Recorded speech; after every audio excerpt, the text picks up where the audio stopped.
ہمارے ساتھ علماء کرام موجود ہیں، ہمارے ہر دل عزیز مفتی اقبال نقشبندی صاحب، السلام علیکم۔ السلام ورحمۃ اللہ وبرکاتہ۔ کیسے مزاج آپ کے؟ جزاک اللہ خیرہ۔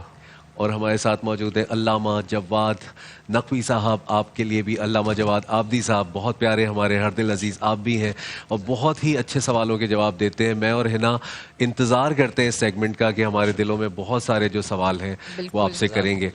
سب سے پہلے مفتی صاحب آپ سے شروعات کرتا ہوں، کیا قیامت بہت قریب آ چکی ہے؟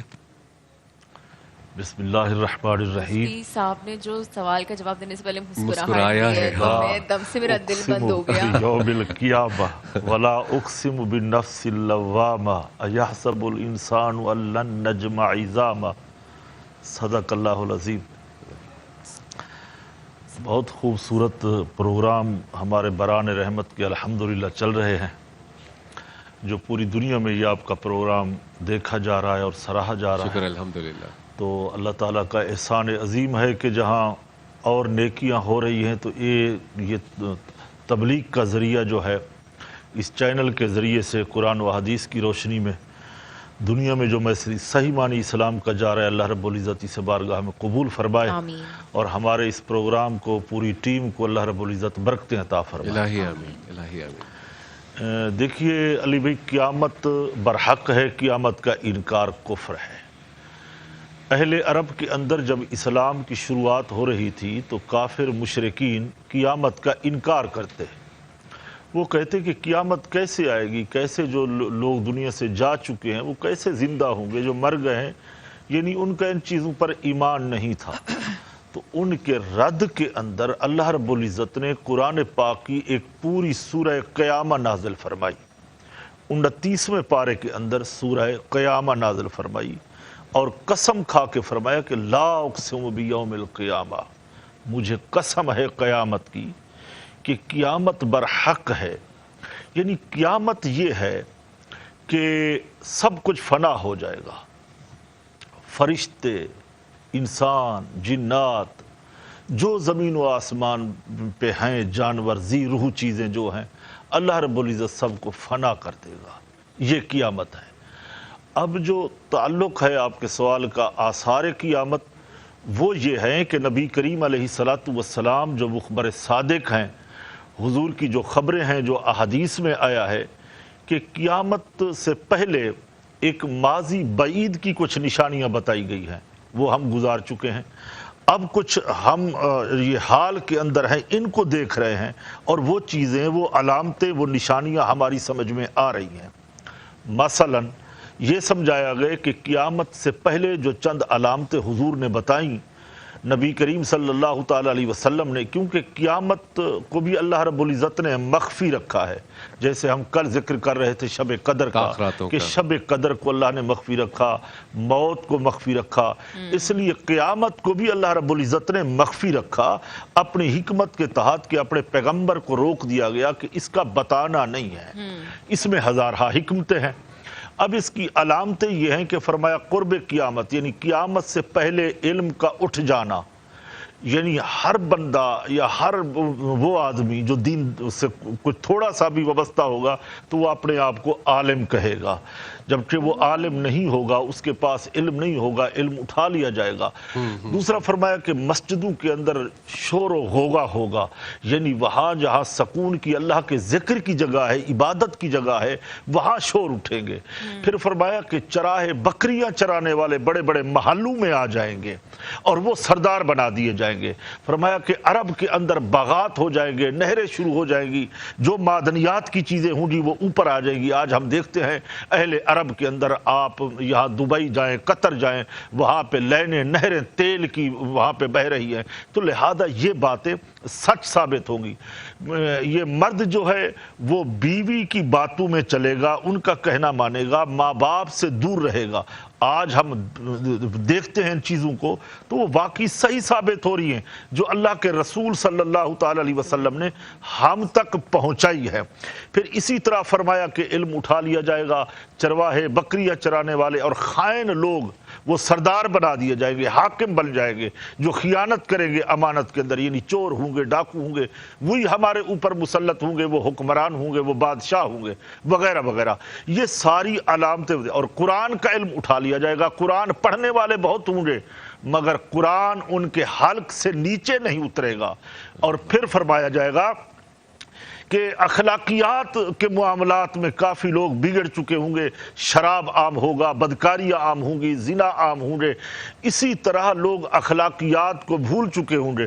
آج ہم جب اس کا جائزہ لیتے ہیں اور موازنہ کرتے ہیں تو ہمارے اس دور کے اندر جو ہم متوسط یہ مقام میں رہتے ہیں تو ہم یہ دیکھتے ہیں وہ ساری علامتیں صحیح ثابت ہو رہی ہیں۔ پھر نبی کریم صلی اللہ علیہ وسلم نے فرمایا کہ 30 دجال آئیں گے جو نبوت کا دعویٰ کریں گے۔ آج ہم آخری دجال کو دیکھتے ہیں، قادیانی کو، مرزا غلام احمد قادیانی وغیرہ وغیرہ۔ اس سے پہلے بھی مسیلمہ بن کذاب گزرے ہیں، اس سے پہلے بھی ایک محمد علی یہ نام کے گزرے ہیں۔ تو یہ سارے نبوت کا دعویٰ کریں گے۔ حضور نے فرمایا یہ سارا قرب قیامت سے پہلے پہلے ہو جائے گا۔ تو وہ ساری علامتیں جو نبی کریم صلی اللہ تعالیٰ علیہ وسلم نے، دیکھیں میں تو قیاس بعد میں کروں گا، میں اپنی رائے تو بعد میں دوں گا۔ جب پہلے میرے پاس تعلیم رسول خدا صلی اللہ علیہ وسلم کی ہے میں اس سے بات کروں گا، جب میرے پاس پہلے قرآن کا علم ہے تو میں قرآن سے استدلال کروں گا۔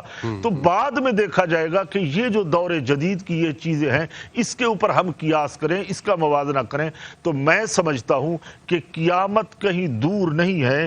ہم یہ دیکھیں، ایک شخص کھڑا ہو گیا اللہ کے رسول کی بارگاہ میں، یا رسول اللہ قیامت کب آئے گی؟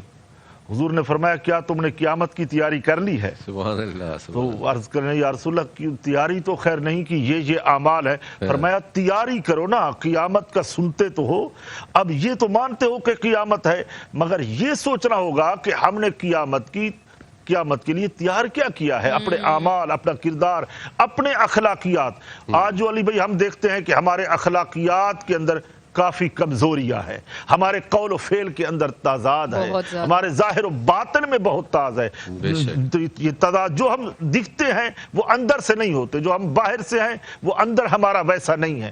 تو ہمیں چاہیے کہ قیامت سے پہلے ہم اپنے کردار کو، اپنے قول و فعل کو تضاد سے بچائیں، ظاہر و باطن کو ایک کریں، وہی چہرہ لے کے جائیں جو اللہ نے عطا فرمایا ہے کہ قیامت برحق ہے، قیامت کا انکار کرنا کفر ہے۔ سبحان اللہ، بہت اچھا آپ نے علامہ صاحب سے بھی میں یہی پوچھنا چاہوں گی کہ ماشاءاللہ مفتی صاحب نے اتنے خوبصورتی کے ساتھ یہ ایکسپلین کیا۔ علامہ صاحب آپ کیا کہنا چاہیں گے قیامت کے بارے میں؟ قیامت قریب ہے، اس کے بارے میں؟ اور کیا دجال کی ڈیفرنٹ فارمز ہیں؟ یہ کوئی شخصیت ہے؟ میں اس میں یہ ایڈ کرنا چاہتا ہوں کہ قیامت کے قریب کہتے ہیں کہ دجال کا جو ہے نا وہ نزول ہو جائے گا اور وہ نظر آئے گا۔ تو کیا یہ دجال جو ہے وہ کوئی شخصی کوئی چیز ہے، یا اسے کوئی کہتا ہے کہ ڈالر کے اوپر ان کا نوٹ پہ جو شکل بنی ہوئی ہے وہ ہے، کوئی کہتا ہے وہ آئی جو ہے وہ آنکھ جو ہے، تو اس کو بھی ساتھ میں ایکسپلین کیجیے گا۔ بسم اللہ الرحمن الرحیم، الحمدللہ والصلاۃ والسلام علی اہلھا، اما بعد فقد قال اللہ سبحانہ وتعالی۔ قرآن مجید برہان رشید میں جب آپ مطالعہ کرتے ہیں آیات کا تو اللہ نے سراحت سے ارشاد فرمایا اقتربت الساعہ وانشق القمر۔ آپ ہی کے سوال کا جواب اللہ قرآن میں ارشاد فرماتا ہے قیامت قریب آ گئی اور چاند دو ٹکڑے ہو گیا۔ آپ نے پوچھا کہ قیامت قریب آ گئی ہے، تو قرآن تو 1443 سال پہلے کہہ چکا قیامت قریب آ چکی ہے۔ اب آپ اس قریب اور دور کو سمجھنے کے لیے ہمیں تھوڑا سا ڈیپ میں جانا پڑے گا، لیکن چونکہ ہمارے پاس وقت محدود ہوتا ہے تو ہم چاہتے ہیں کہ پوائنٹ پہ رہ کے بات ہو جائے۔ اقتربت الساعہ، قیامت قریب آ گئی۔ دیکھیے قیامت جب ہم کہتے ہیں، پہلی بات یاد رکھیے گا، لفظ قیامت قیام اور قام یقوم اور ایک اسٹینڈنگ پوزیشن سے جو ہے تعبیر ہے، یعنی کھڑے ہو جانا، کسی کے سامنے پیش ہونا۔ قیامت کا معنی علماء نے لکھا وہ یہی ہے کہ یوم البعث، ایک ایسا دن کہ جس دن سب کو دوبارہ اٹھایا جائے گا، ہم دوبارہ سے خلق ہوں گے، ریکریشن ہوگی، دوبارہ سے ہم اٹھیں گے۔ یہ سب کا اعتماد ہے کہ اسی جسم کے ساتھ اللہ دوبارہ اٹھائے گا مٹ جانے کے بعد، اس لیے کہ جو اللہ ہمیں کچھ نہیں سے سب کچھ بنانے پر قادر ہے وہ مٹی سے دوبارہ کیسے نہیں کھڑا کر سکتا ہے؟ تو ایک قیامت کا اللہ نے دن معین کیا جس پر تمام مسلمانوں کا اتفاق ہے۔ اب کہا یہ جا رہا ہے کہ قیامت قریب آ گئی۔ دیکھیے ایک تو قیامت کا وہ میدان ہے اسپیسیفک جسے میدان حشر کہا گیا ہے، اور اصل قیامت معلوم ہے کیا ہے؟ جس وقت انسان کی روح نکلتی ہے بس اس کی قیامت اسی وقت سے شروع ہے۔ یہ بات ذہن میں رہے، جیسے ہی اسے قبر میں ڈالا جاتا ہے اس کے ساتھ سوال و جواب کے بعد اب اس کے اعمال کے مطابق اسے برزخ میں جو ہے وہ منتقل کر دیا جاتا ہے. اگر اچھا ہے تو برزخ میں نعمتوں سے مستفید ہوتا ہے, اور اگر گنہگار ہے تو برزخ میں عذاب ہوتا ہے. تو یہ سوچ کے بیٹھے رہنا کہ ہاں ابھی تو قیامت میں بہت دور ہے, زیادہ دور نہیں ہے, جس وقت روح حلق تک پہنچے گی قیامت کا منظر آپ کے سامنے آ جائے گا. دوسری بات آپ نے دجال کے حوالے سے کی, آثار قیامت, آثار علامات بہت سارے ہیں, اور جو کچھ میں سمجھتا ہوں ہمارے معاشرے میں ہو رہا ہے کہ اب بھی قیامت کے لیے کچھ باقی ہے کہ کچھ ہوگا. جو ظلم اور جو بربریت اور جو اخلاقیات سے گرے ہوئے معاملات ہم صبح و شام ہوتے دیکھ رہے ہیں, کیا اب بھی کسی اور قیامت کا انتظار ہم کر رہے ہیں, یا اس سے بھی بھیانک کوئی اور قیامت ہو سکتی ہے؟ ایک بیٹے کا ماں کو دھکے باہر کے گھر سے باہر نکال دینا یہ قیامت سے کم ہے؟ باپ کو یہ کہہ کر باہر نکال دینا کہ تم اب ہمارے کسی کام کے نہیں رہے, کیا یہ قیامت سے کم ہے؟ 2 مہینے کی بچیوں کو قتل کر دینا کیا یہ قیامت سے کم ہے؟ اب کون سی قیامت کا انتظار کیا جا رہا ہے؟ کیا ہم اس اسپیسیفک قیامت کا انتظار کر رہے ہیں جو واقعہ نہ آنی, جس کے بارے میں کوئی شک نہیں؟ دجال کے حوالے سے آپ نے پوچھا, علماء نے 2 باتیں بیان کی. نمبر 1, آیا دجال کوئی شخصی وجود ہے جو ایگزسٹ کرتا ہے خارج کے اندر؟ نمبر 1. نمبر 2, دجال ایک ایسے سسٹم کا نام ہے, ایک ایسے ٹیکنالوجی فارم ہے کہ جو انسان کو اس قدر حاوی ہو جائے گی اس پر کہ اس کے اعصاب کو کنٹرول کر لے گی, جو آج ہو رہا ہے. اور پھر وہ ایک جو پورا ایک وار ایرا چلے گا, پورا وہ ایک پورا سسٹم ہوگا ٹیکنالوجی کا, جس کے ذریعے سے انسان کے اعصاب کو کنٹرول کر لیا جائے گا. علماء کہتے ہیں دجال کی شخصی کیفیت یا اس کی یہ ٹیکنالوجی کیفیت, اس کو روایات میں مبہم چھوڑا گیا ہے, تفصیلاً نہیں بتایا گیا ہے. تو دجال کس کا بیٹا ہوگا, کس کا بھائی ہوگا, کیا کھاتا ہوگا, کیا پہنتا ہوگا, یہ تفصیلات نہیں ہے. اس کی وجہ یہ ہے کہ رسول اللہ نے اور معصومین نے جو دجال کے حوالے سے بیان فرمایا, وہ انسان کو ایسا بیان کر دیا کہ ہر زمانے کا انسان اپنے اپنے دور میں دجال کو اپنے دور کے مطابق انٹرپریٹ کرتا رہے. اگر دجال کی اسپیسیفک صورت بتاتے ہر آدمی ڈھونڈ رہا ہوتا, اور ہر دوسرے کو دجال ہر کوئی کہہ رہا ہوتا.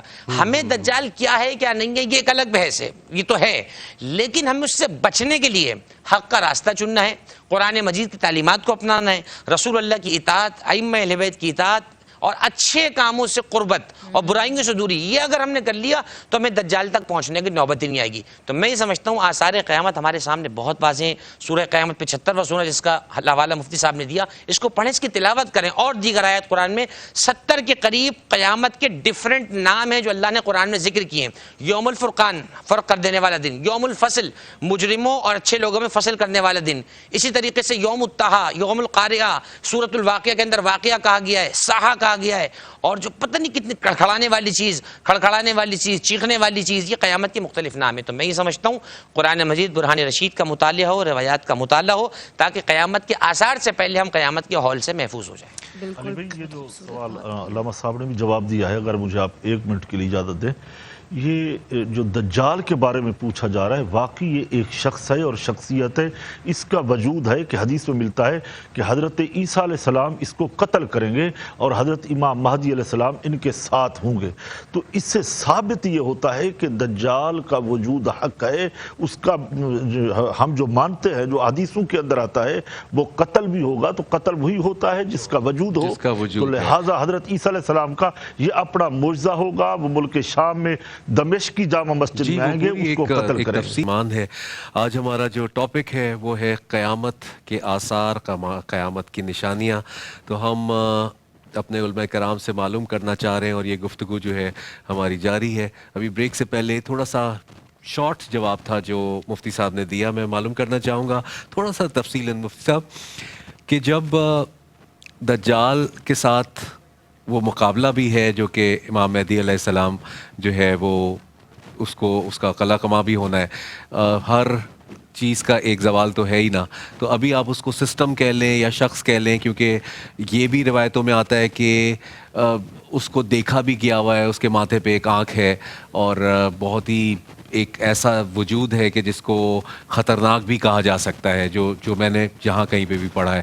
تو میں جاننا چاہتا ہوں کہ وہ جب دجال ہمارے سسٹم کے اندر آ چکا ہوگا, اس کے بعد امام مہدی علیہ السلام آئیں گے اور ان کی ساتھ وہ جنگ ہوگی, وہ کتنے عرصے وہ سلسلہ چلے گا, اور پھر امام مہدی علیہ السلام کا جو نزول ہے وہ ہوگا, یہ تھوڑا سا ہمیں تفصیلی ہمارے ناظرین کو بتا سکیں گے؟ اور سوال جو دجال سے ریلیٹڈ ہے وہ یہ کہ میں نے سنا ہے, مفتی صاحب اس کو زیادہ کلیئر کر سکتے ہیں, کہ دجال کے پاس یہ طاقت ہے کہ وہ ایک مردہ شخص کو زندہ بھی کر سکتا ہے, جس کے اوپر ایک دم سے سب کو ایسا لگے گا کہ نعوذ باللہ وہ خدا ہے, یا اس کو ہمیں فالو کرنا ہے. تو اس کے بارے میں کیا رہنمائی کرنا کیا چاہیں گے؟ وہ سب بھی سائنس ہے جو آج کل یہ سب کہنے کو مل گیا؟ جیسے یہ ہو رہا ہے نا، پہلے تو وہ ٹیسٹ ٹیوب بیبی تھی، پھر اس کے بعد انہوں نے وہ ایک جانور ویسا پیدا کر لیا، اب وہ اسٹیپ بائی اسٹیپ بنتے جا رہے ہیں، تو کیا یہ سب جو ہے کچھ اس کے لیے بھی آسائشیں پیدا کی جا رہی ہیں؟ بسم اللہ الرحمن الرحیم. دیکھیے، پہلے جو میں نے ذکر کیا تھا کہ 30 دجال، یعنی جو دعوی نبوت کرے، جھوٹا دعوی نبوت، ہم عرفاً اس کو دجال کہتے ہیں کہ یہ سب سے بڑا دجال ہے. ٹھیک ہے. وہ تو نبی کریم صلی اللہ علیہ وسلم کی حدیث ہے کہ میرے بعد نبوت کا دروازہ بند ہے، کوئی نبی نہیں آئے گا. یقیناً یقیناً. اچھا، اب کوئی دعوی نبوت کرتا ہے تو ہم اس کو عرفاً دجال کہہ دیتے ہیں، جھوٹا کہہ دیتے ہیں، اور دجال ہوتا ہی جھوٹا ہے چونکہ وہ جھوٹا دعویٰ کرتا ہے. ٹھیک. تو اسی لیے کہ فرمایا کہ وہ 30، یہ قیامت سے پہلے ان کی تعداد بھی حدیث کے اندر بتائی گئی کہ وہ 30 لوگ آئیں گے جو نبوت کا دعویٰ کریں گے، مگر وہ سب کے سب یہاں پہ جھوٹے ہوں گے. اب جس دجال کا ہم یہاں ذکر کرنے لگے ہیں، آپ کا اشارہ ہے، سوال ہے، وہ دجال انسانوں میں سے ہی ہوگا. اس کی ایک آنکھ ہوگی، اور ایک آنکھ کے بارے میں یہ علامتیں نشانیاں بتائی گئی ہیں کہ ماتھے پہ ہوگی یا ایک آنکھ سے وہ کانا ہوگا وغیرہ وغیرہ. تو وہ دعویٰ کرے گا نبوت کا، یا وہ خدائی دعویٰ کرے گا، اور وہ زندگی بھی دے گا اور مارے گا بھی صحیح. یہ دونوں اس کے پاس طاقتیں ہوں گی. تو اس کے ماتھے پہ لکھا ہوگا دجال، مگر ہر آدمی نہیں پڑھے گا. اس کے ماتھے پہ لکھا ہوگا کہ یہ جھوٹا ہے، اپنے دعوے کے اندر جھوٹا ہے. پڑھنے والے جن کو اللہ رب العزت نے علم معرفت سے نوازا ہے وہ پڑھ پائیں گے. اب حضرت امام مہدی علیہ السلام بھی اسی زمانے میں آئیں گے. امام مہدی علیہ السلام کے بارے میں ہے کہ وہ ملک شام کے اندر جامع مسجد دمشق میں نماز فجر پڑھا رہے ہوں گے. اسی عین نماز فجر کے اندر حضرت عیسیٰ علیہ السلام کا نزول ہوگا. حضرت عیسیٰ علیہ السلام تشریف لائیں گے ایک مینارے کے اوپر. تو اس وقت نماز تیار ہوگی، تقریباً تکبیر جس کو ہم اقامت کہتے ہیں، اقامت بھی ہو چکی ہوگی. تو حضرت عیسیٰ علیہ السلام فرمائیں گے کہ مجھے اتارو، اور حکم دیں گے حضرت امام مہدی علیہ السلام کو کہ آپ مصلی امامت پہ آئیں اور آپ ہی نماز پڑھائیں. تو حضرت عیسیٰ علیہ السلام امام مہدی کی اقتداء میں نماز ادا فرمائیں گے. پھر جیسے عیسیٰ علیہ السلام آئیں گے تو وہ جو دجال جس کو ہم کہہ رہے ہیں وہ دجال پگھلنا شروع ہو جائے گا. یعنی حضرت عیسیٰ علیہ السلام کی خوشبو سے پگھلنا شروع ہو جائے گا، تو وہاں سے وہ دور بھاگے گا. تو یعنی ان علامتوں سے یہ معلوم ہوتا ہے کہ واقعی وہ انسان ہے، وہ شخص ہے، اس کے پاس یہ شیطانی طاقت ہوگی. وہ اس کے ایک ہاتھ کے اندر جناب وہ آگ ہوگی، ایک ہاتھ میں وہ جنت ہوگی، ایک ہاتھ میں دوزخ ہوگا. تو وہ کہے گا کہ جناب جس کو دوزخ میں جانا ہے تو وہ یہ دوزخ ہے، جو مجھے مانے گا میں جنت بھیجوں گا. حقیقتاً اس کے پاس وہ جنت نہیں ہوگی، وہ دوزخ ہی دوزخ ہوگی، وہ خود بھی جہنمی ہوگا. تو اسی طرح کی علامتیں احادیث میں فقہاء کرام نے عقائد کی کتابوں کے اندر لکھا ہے اور ہم نے پڑھی ہے. تو وہ وقت آئے گا. اب ہم وقت کی انتظار کیا کریں؟ وہ علامتیں ظاہر ہو رہی ہیں دن بدن. ہمارا معاشرہ جو ہے وہ بگڑتا جا رہا ہے. نبی کریم صلی اللہ علیہ وسلم نے فرمایا کہ ایسا وقت آ جائے گا کہ ذلیل لوگوں کو عزت دی جائے گی. یعنی ان کو لوگ عزت دیں گے، عزت دار سمجھیں گے. جو معاشرے کے ذلیل، یعنی حدیث کے اندر تو یہ جملہ ہے علی بھائی کہ وہ کمینے لوگ ہوں گے. یعنی ایسے ہوں گے کہ وہ بد کردار ہوں گے، مگر لوگ ان کی عزت کریں گے. اور علماء کا کردار بڑا مشکوک ہو جائے گا کہ ان کا کردار جیسے علماء سو کا ہوتا ہے ایسا ہی بن جائے گا. تو آج ہم نے کافی چیزوں کو دیکھا ہے، ایسے ہی وہ علامتیں ظاہر ہو رہی ہیں اور نبی کریم صلی اللہ علیہ وسلم کا فرمان سچ ہو رہا ہے. بالکل آپ نے بہت تفصیلی بیان کیا، اور یقیناً ہمارے جو دیکھنے والے ہیں وہ قیامت کی جو نشانیاں ہیں ہمارے آس پاس ہی ہیں. اور یہ بھی کہا جاتا ہے کہ جیسی قوم ویسے ہی حکمران. تو پھر وہ عزت جو دی جاتی ہے وہ بھی پھر انہی لوگوں کو دی جاتی ہے کہ جو شاید ہم ماننا نہیں چاہتے، لیکن وہ پھر ہم کسی بھی انٹرنیشنل لیول پہ بھی اگر آپ دیکھ لیں تو یہ بھی ایک دیکھنے میں آ رہا ہے کہ یہ بھی قرب قیامت کی ہی نشانیاں ہیں کہ جو حکمران ہیں ہر جگہ عوام ان سے تھوڑا سا بدظن ہوتی ہے، لیکن آپ مجبور ہوتے ہیں اس سسٹم کو فالو کرنے کے لیے. بہرحال یہ ایک لمبی ڈیبیٹ ہے جس میں نہیں جانا چاہتا اس وقت. میں علامہ جواد آبدی صاحب آپ سے ہی معلوم کرنا چاہتا ہوں کہ یہ بھی ایک بڑا ایک معمہ ہے. آپ نے بھی نا اس کے بارے میں ضرور پڑھا ہوگا، سنا ہوگا. یہ یاجوج ماجوج آئیں گے اس کے بعد، اور ان میں بھی یہ بہت پاور ہوگی. کہ یہ ایک جگہ سے دوسری جگہ اڑ کے جا رہے ہوں گے اور یہ کھا سکتے ہیں لوگوں کو، تو کیا اس کا جو اصل وہ اس کی شکل ہے وہ کیا ہے، اور کیا یہ کہیں قید ہیں جو ابھی نظر نہیں آ رہے، اور یہ کب نازل ہوں گے؟ بسم اللہ الرحمن الرحیم۔ جی، قیامت کی علامات جہاں بیان کی گئی ہیں وہاں متفقہ طور پر تمام مصادر کے اندر یہ بات موجود ہے کہ قیامت سے پہلے زمین پر خروج یاجوج و ماجوج ہوگا۔ ان دونوں کے بارے میں دو قول ہیں۔ ایک قول یہ ہے کہ انہما لیسا من ولد آدم، نمبر ایک یہ کہ یہ دونوں اولاد آدم میں سے نہیں ہیں، یہ کوئی شیطانی مخلوق ہیں۔ ایک قول یہ ہے، ایک قول یہ ہے کہ انہما من ولد یافث ابن نوح، کہ یہ یافث ابن نوح حضرت نوح کے بیٹے کی اولاد سے ہیں۔ دونوں قول اپنے مقام پر موجود ہیں۔ چنانچہ ان کے حوالے سے یہ بات موجود ہے، ہم نے روایات میں دیکھا کہ ان کی قد و قامت عام انسانی قد و قامت سے بہت مختلف ہے، یعنی ہیکل نما بالکل ہوں گے، یعنی دیو نما بالکل ہوں گے۔ اور روایات میں بلا تشبیہ یہ جملہ لکھا ہوا ہے کہ یہ اپنے ایک کان کو بچھا کر گویا کہ اس پہ فرش بنا کر اسے سوئیں گے، دوسرے کان کو اوڑھ لیں گے، لحاف کے طور پہ، بستر کے طور پہ اوڑھ لیتے ہیں۔ اور یہ شہروں میں اٹھتے ہیں، چلتے پھرتے ہیں، اور یہ روزانہ یہ کہتے ہیں کہ ہم اپنے اس کام کو کل تک انجام دے لیں گے، اور یہ اس کو انشاءاللہ نہیں کہتے اس کام کو، تو وہ کام ان کا ڈیلے ہو جاتا ہے اگلے پر۔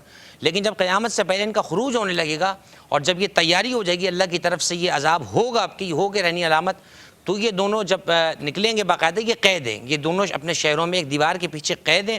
اب لوگ اس دیوار کو معین کرتے ہیں۔ دیکھیں ہمارے ہاں تو افسانے بننے میں کوئی تو ٹائم نہیں لگتا ہے، دجال بھی بنا دیا، وہ پاکستان کے کسی علاقے میں پیدا بھی کر دیا اس کو، یہ سب چل رہا ہے۔ لیکن ہم یہ کہتے ہیں ٹھیک ہے آپ نے ایک چیز دیکھی، ممکن ہے ہوا ہو، آپ ایسی کوئی چیز دیکھیں، لاہور پڑھ لیں، اللہ سے توبہ کریں، اس سے ہی شکر کریں کہ اللہ تو نے مجھے ناقص الخلق پیدا نہیں کیا، تو نے مجھے پورا پیدا کیا ہے۔ لیکن کسی کو پوائنٹ آؤٹ کر کر کسی کے کوئی عیب کو دیکھ کر مذاق بنانا، کوئی طویل القامت ہے آپ اسے مذاق بنا کے کچھ کہہ رہے ہیں، کسی کو اللہ نے کسی طریقے سے ڈسیبل پیدا کر دیا اس کو دیکھ کے آپ مذاق بنا رہے ہیں، ایسا نہیں ہے۔ یاجوج ماجوج کے فتنے سے بچنے کی دعائیں ہیں، بتایا گیا ہے، ایمان سب سے بڑا اصلہ ہے۔ دیکھیے یہ سب برحق ہے، ہونا ہے، دجال کا فساد ہے، یاجوج ماجوج کا قتل عام ہے، ہمیں بچنا کیسے ہے؟ ایمان کی طاقت جس کے پاس ہے، یاجوج اور ماجوج اور دجال اور جیسے جتنے فساد ہیں وہ اس تک پہنچ نہیں سکتے۔ ان تک پہنچے گا کون؟ ان کے جواب پر رپلائی کون کرے گا؟ جو دنیا کے اندر دین سے دور ہو کر دنیا میں اتنا غرق ہو چکا تھا کہ اسے دین کی فکر نہیں تھی۔